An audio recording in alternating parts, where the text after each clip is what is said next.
세상의 모든 지식 언더스탠딩. 네. 자, 이어서 언더스탠딩의 김상훈 기자가 전세 대출 이야기를 할 겁니다. 전세 대출도 DSR로 묶어야 된다는 얘기가 좀 나오고 있어서 이게 어떤 영향을 줄지.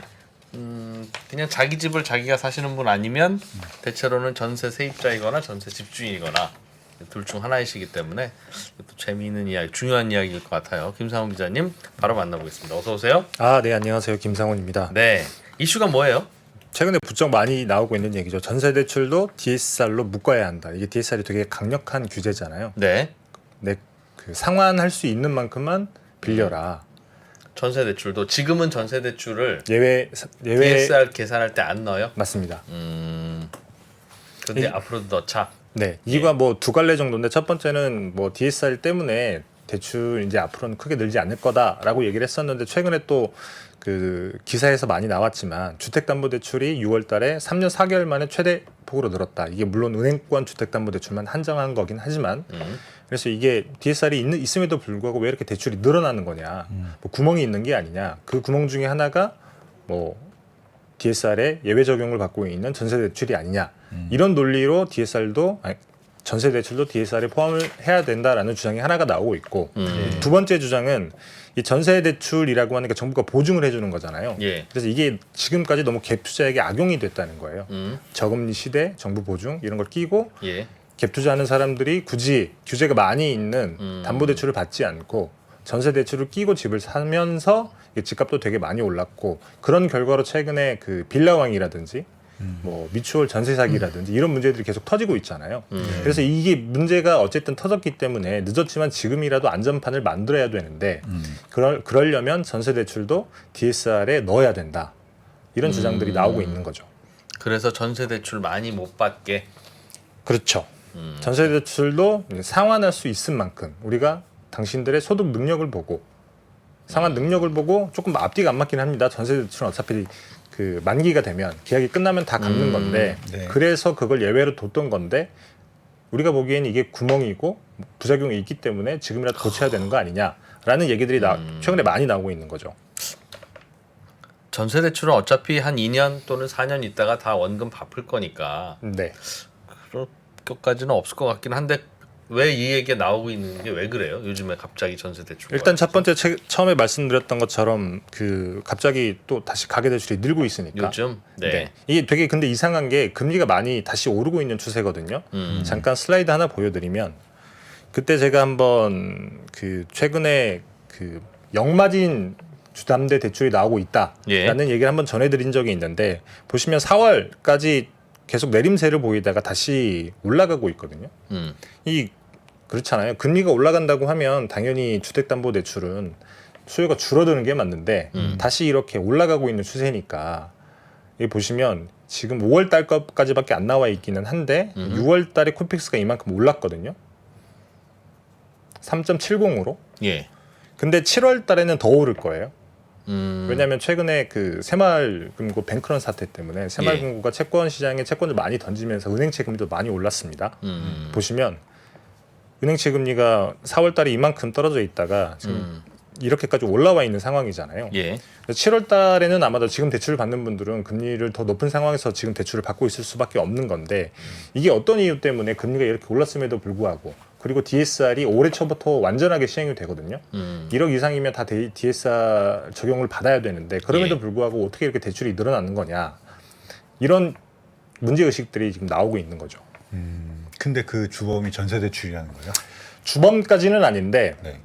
최근에 나왔던 한국은행의 그 보고서를 보게 되면 이게 수요 사이드에서 DSR을 비롯하여 많은 수요 사이드에서 아직 규제가 그렇게 단단하지 않다.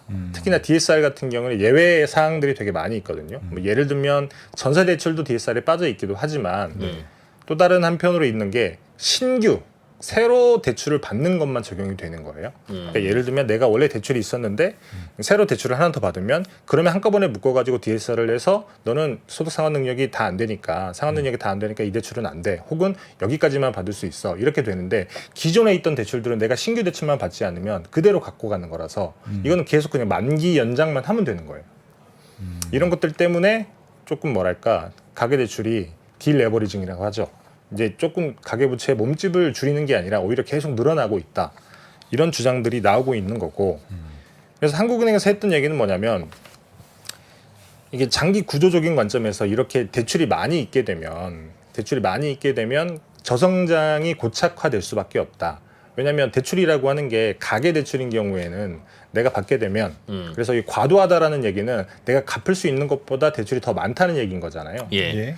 그렇게 되면 사람들이 당연히 소비를 줄일 테고 소비를 줄이게 되면 기업들은 당연히 생산을 덜 할 테고 이게 봤더니 굉장히 장기적으로 저성장을 고착화시키더라라는 얘기를 하고 있는데 잠깐 슬라이드를 하나 보여드리면 이게 최근에 그 미국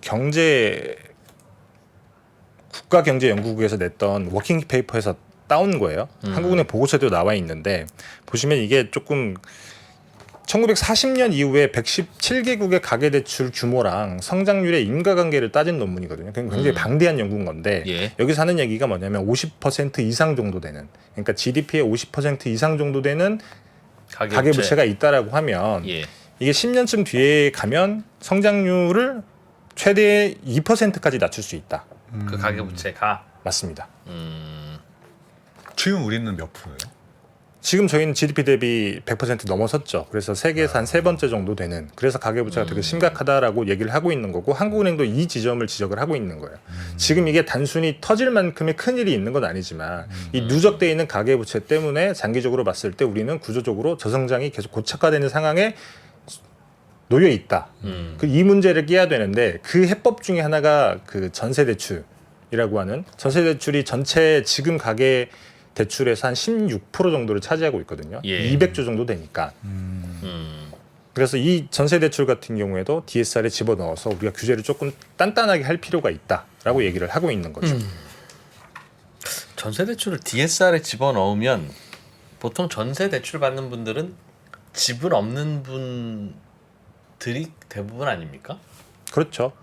그러면 근데 대부분은 아니긴 합니다. 1주택까지는 받을 수 있잖아요. 받을 수 있죠. 그치. 원래 전세 대출은 서민 상품이어서 그 이명박 정부 이전에는 그 85제곱미터 이하 국민주택이면서 소득이 3천만 원 안 된 무주택자만 받을 수 있었거든요. 근데 이걸 이명박 정부 때 조금 늘렸죠. 소득 한도를 2억까지 늘리고 그때 무주택이 아니어도 받을 수 있게 했고 그 다음에 소득 기준도 조금 완화를 했고 그 다음에 박근혜 정부 들어서는 이제 원래는 그 서울보증보험에서만 보증을 해주던 걸 주택보증보험인가요? 허그 보증까지 해서 웬만하면 다 보증을 하게 해주는 그러니까 이렇게 대부분의 사람들이 이제는 다주택자여도 전세자금 대출을 받을 수 있었는데 이제 그렇게 되면서 어떤 부작용을 낳았냐라는 지적이 나오냐면 예를 들면 전세값이 당시 그 박근혜 정부 때 했던 얘기 중에 하나가 전세값이 되게 많이 올라서 그랬던 거였잖아요. 그러니까 전세값이 오르면 사실 세입자 입장에서는 두 가지 선택을 할 수 있는 건데 집을 사거나 조금 보태서 아니면 그냥 그 전세 자금을 올려주는 거죠.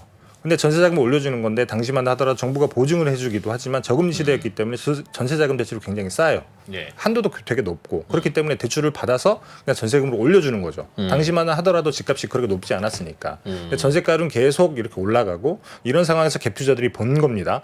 아, 내가 그냥 그 전세자금 집주인이니까 집주인 입장에서는 내가 올려주란 대로 올려주네. 그럼 나 이걸로 집을 사면 되지. 계속 그런 식으로 집값을 올리는 매개가 됐다는 거죠. 그래서 뭐 예를 들면 빌라 같은 사례가 이런 거잖아요. 그러니까 매매 가격이 1억짜리 빌라인데 전세를 9천만 원 끼고 하나 사는 겁니다. 그러면 본인은 1,000만 원밖에 안 썼던 거잖아요. 그러면 이게 가격이 1억 1,000만 원으로 올랐다. 그럼 2천만 원을 바로 회수하는 거잖아요.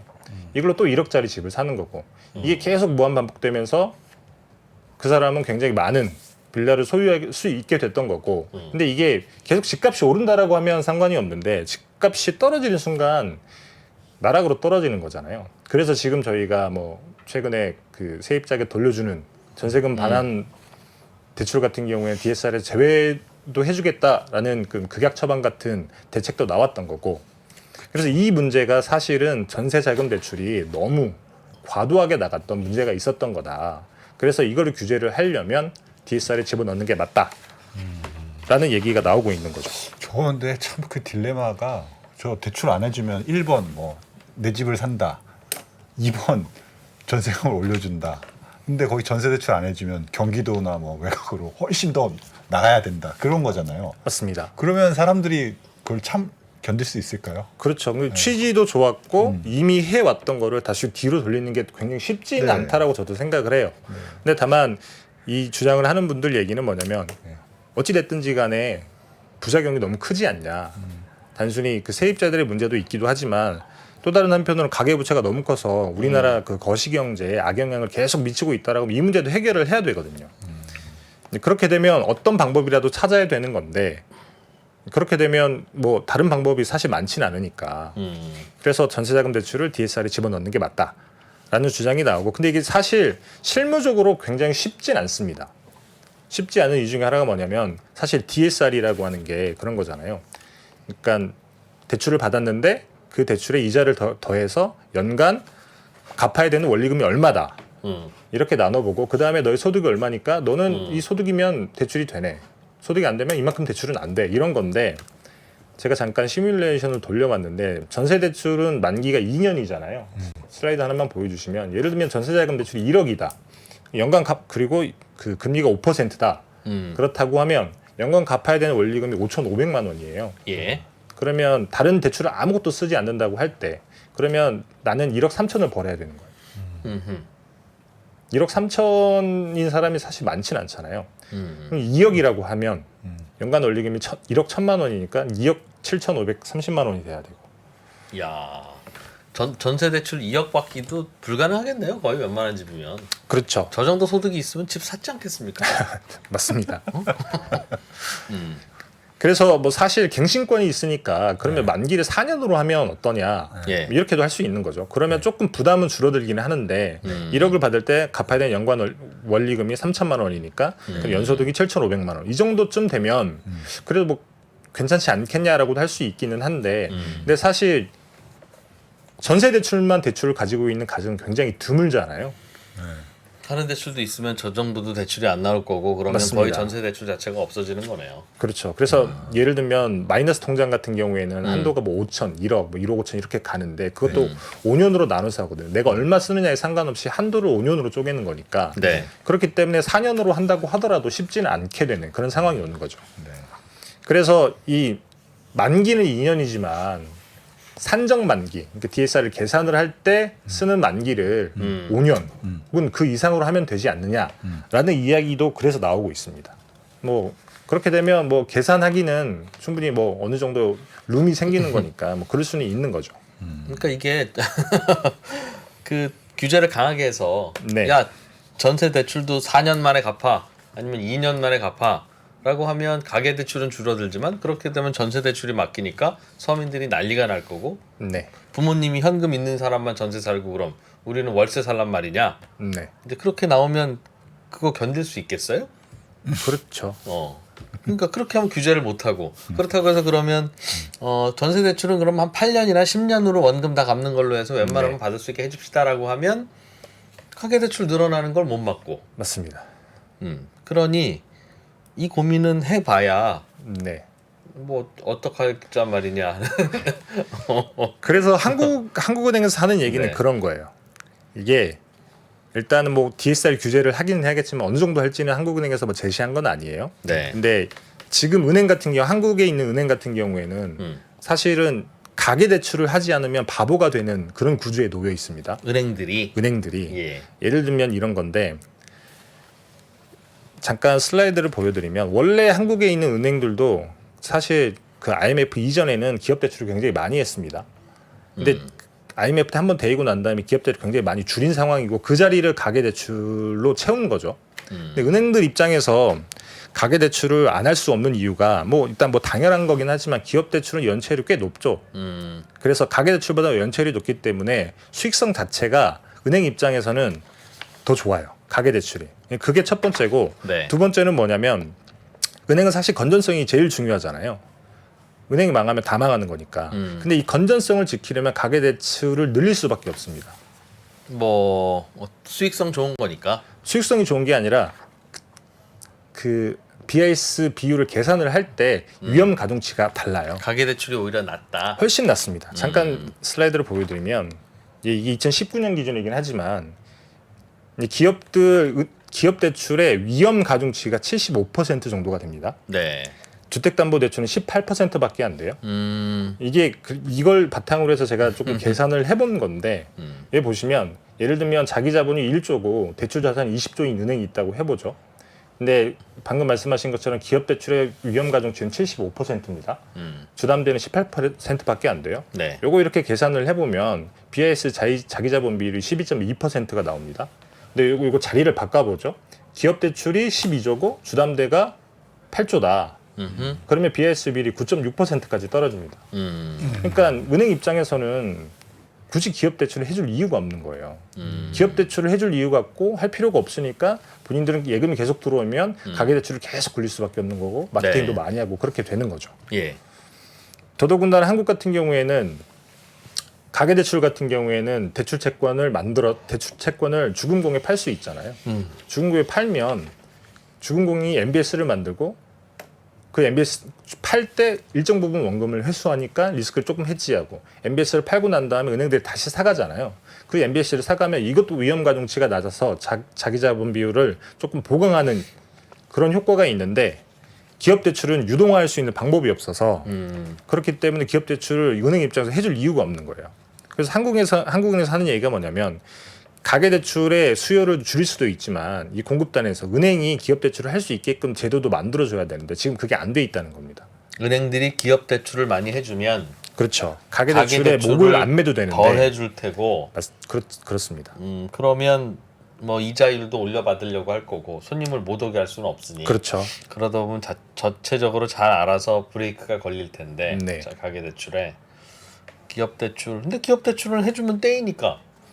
그래서 그 연체율이 높으니까 네. 리스크가 크니까 그런 부분들을 제도적으로 보강할 필요가 있다라고 하는 게 유동화증권 같은 거라는 거죠.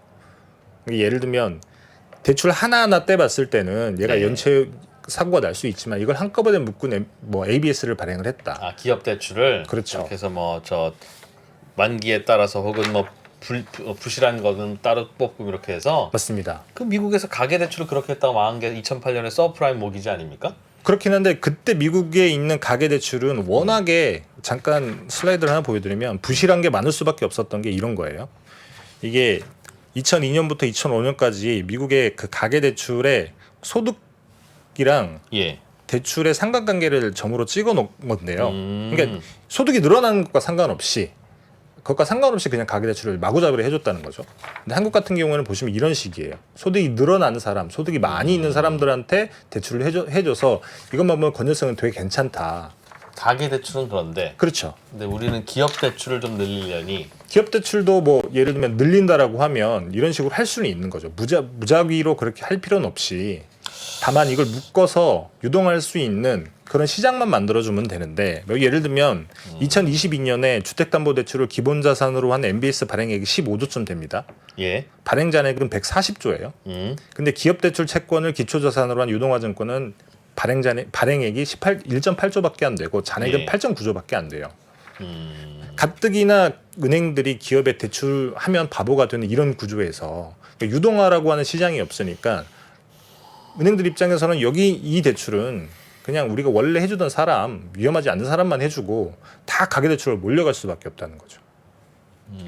그럼 기업 대출도 은행이 대출은 해주고 그 대출해준 대출 계약서를 가지고 묶어서 우리 기업들한테 100군데에다가 100억씩 해줘서 이게 1조 원어치 우리가 돈 빌려준 증서인데 네. 누가 이거 사갖고 가셔서 저 기업들이 원금과 이자 받는 거 갖고 가실 분 그렇죠. 하라는 거죠. 맞습니다. 그래서 한국은행에서 보고서 그렇게 얘기를 하고 있습니다. 공급단에서 예를 들면 그 유동화 증권을 발행을 하는 공적 기관을 만들 필요도 있다.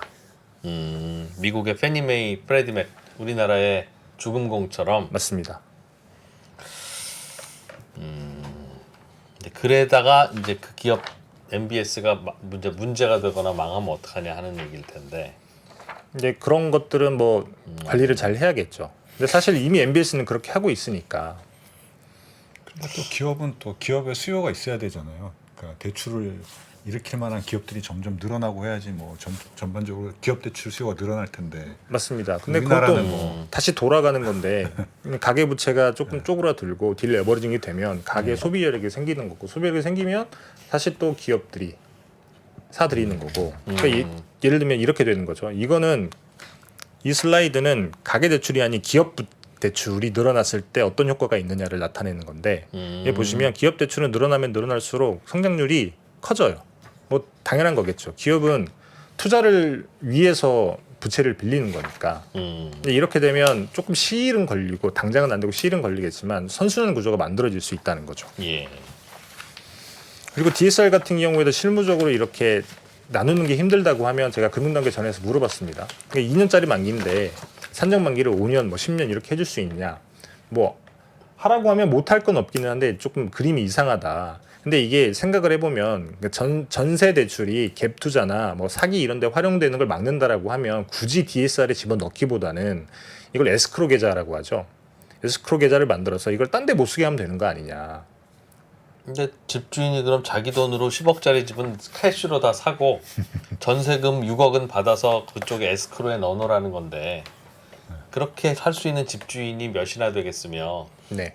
내 돈은 4억밖에 없지만 은행에서는 나는 뭐 연봉이 많지 않다는 이유로 돈을 안 빌려주는데 이 아파트 사면 전세 6억을 받을 수 있으니 그 전세 6억 끼고 내가 모은 돈 4억 해서 집 사자라는 건데 네. 그거를 그렇게 못하게 하고 캐시 10억이 있거나 어쨌든 하여튼 돈 빌려서 알아서 하고 그 세입자한테 받은 전세금 6억 원은 어디 딴 데 에스크로로 네. 못 쓰게 하자라고 하면 아마 그렇게 해서 집 살 수 있는 집주인은 적을 거고 맞습니다. 그런 집주인이 적으면 아파트를 지어서 팔 때 분양이 안 될 거고 네. 분양이 잘 안 되는 것 같으면 아파트 분양을 안 할 거고 네. 그럼 집은 점점 부족해질 거고 그러면 집값은 또 올라갈 거고 전월세도 올라갈 거고 더 난리가 날 것 같은데요? 그러면 뭐 네. 방법은 뭐 DSR에 포함하는 방법밖에 없는 거죠. 저는 이게 DSR 그런 것도 좋은데 지금 보면 이제 보증을 해주잖아요. 보증기관에서. 그래서 사실 은행은 완전 무위험으로 이제 맞습니다. 대출해줘서 돈을 버는 것 같고 그래서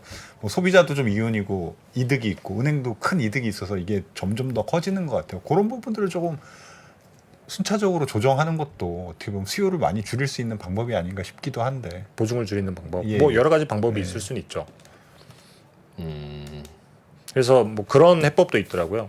대출은 해주되 네. 일정 전세가율 이상은 못 해주는 걸로. 전세 대출은 지금처럼 하되 네. 예를 들면 전세가율이 뭐 60% 넘어간다, 뭐 70% 넘어간다 이런 기준을 두고 그 이상은 안 되는 걸로. 그래서 원래도 그랬었어요. 원래도 위험한 집은 대출을 안 해주고 그리고 보증도 안 해줬는데 그러니까 서민들이 그럼 아파트만 들어갑니까 어디? 빌라나 다세대도 맞습니다. 들어가야 되는데 빌라나 다세대는 당연히 빌라값 다세대 값이 떨어지니까 인기가 없으니까 당연히 전세금과 집값이 붙고 위험해지죠. 근데 그럴 때 보증도 안 해주면 대출도 안 해주고 대출도 안 해주면 들어갈 수 없으면 그 서민들은 어디 가서 살라는 말이냐라고 할 때 정부가 답이 없어서 아 그래 위험해도 좀 보증 서주고 보증 서줬으니까 대출 해주고 대출 해주니까 그냥 이거 받아서 전세 들어가세요 했던 거죠. 했던 거잖아요. 맞습니다. 그런데 사고 난다고 다시 백을 하면 원래 처음에 했었던 상황인 그럼 서민들은 어디 가서 살지? 그냥 월세 비싸게 내고 살라고 할 수는 없고 라고 하는 거에 대해서 답이 없는데 이렇게 나온 상황을 풀려면 아야 다시 백해야 돼 다시 뒤로 돌려 라고 하면 이 뒷차들 어떻게 할 거냐는 그러네요. 히스토리가 그런 거였는데 그래서 쉽진 않죠. 그래서 제가 생각하기엔 아마도 김상훈 기자의 잘못은 아닙니다만 근데 그런 건 있잖아요. 어찌 됐든지 간에 문제가 커지고 있는 상황에서 이 문제를 계속 바라보고는 있을 수 있는 건 아니니까. 네. 예를 들면 지금은 사실 역전선이 아니라 금리가 많이 높아서 지금 당장에는 그 전세 대출을 활용해서 갭 투자에 되거나 혹은 사기를 치는 사람들의 목표가 되거나 그러진 않을 텐데 상황이 조금 나아지고 조금 주택 경기가 풀면 지금 상태로는 똑같은 문제가 반복이 될 수밖에 없잖아요. 그렇습니다. 그래서 항상 저는 이 문제 나오면 1번 그래서 공급을 많이 하십시오. 공급을 많이 해야 집값이 떨어지지 않습니까? 나라 돈으로 공급을 하든 집주인의 돈으로 공급을 하든 공급을 많이 해놓고 나면 그 집이 어디 안 가니까 달이나 화성으로 안 가니까 결국은 집값이 안정됩니다. 그게 아니라면 빌라나 다세대도 가격이 오를 수 있고 사람들이 그거를 사고 아파트는 안 살 수 있도록 청약 가점에 무주택 기간을 가점으로 주는 짓은 하지 말자. 그러니까 다들 빌라나 이런 다세대는 안 사고 다들 전세로만 살려고 하고 소유는 안 하려고 하고, 왜냐하면 무주택 기간이 길어야 나중에 로또 청약을 받을 수 있으니. 그러니 빌라값, 다세대값은 안 올라가고 전세값만 치솟고 이상한 깡통 전세가 빌라에서 나오는 거다는 거 아니겠습니까? 지나가신 말씀입니다. 로또 청약을 없애주면 되고, 로또 청약을 살려두더라도 무주택 기간을 길게 반영해서 가점을 주면 항상 그런 부작용이 나오는데, 로또 청약을 만들어 놔야 또 사람들이 그거 기다리고 집 사러 안 가고 집값을 잡을 수 있다는 거 아니겠어요? 그러니 이렇게 하면 저게 답이 없고 저렇게 하면 이게 답이 없는 그런 구조가 아니겠는가. 그래서 친환경 선박으로 메탄올 빨리 시작해야 된다. 는 말씀입니다.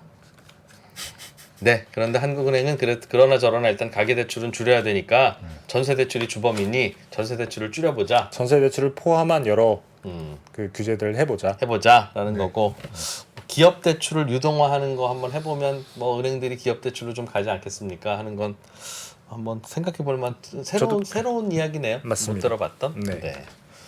알겠습니다. 네, 김상훈 기자님 뭐 잘못했다는 거 아닙니다. 아시죠? 알고 있습니다. 예, 여기서 마무리하죠. 언더스탠드의 김상훈 기자였습니다. 고맙습니다. 네, 감사합니다. 네, 저희는 7시 45분에 오늘은 공룡 이야기 할 겁니다. 티라노사우루스. 예, 사이언스 공룡을 배울 건데요. 네. 그러니까 저녁 맛있게 드시고 7시 45분에는 이 앞에서 다시 한번 뵙겠습니다. 양안 전쟁이 발생한다면 미사일과 공군기는 이쪽에서 많이 돌아다닐지 몰라도 육상전은 한반도가 불바다가 될 가능성이 더 크다고 생각합니다.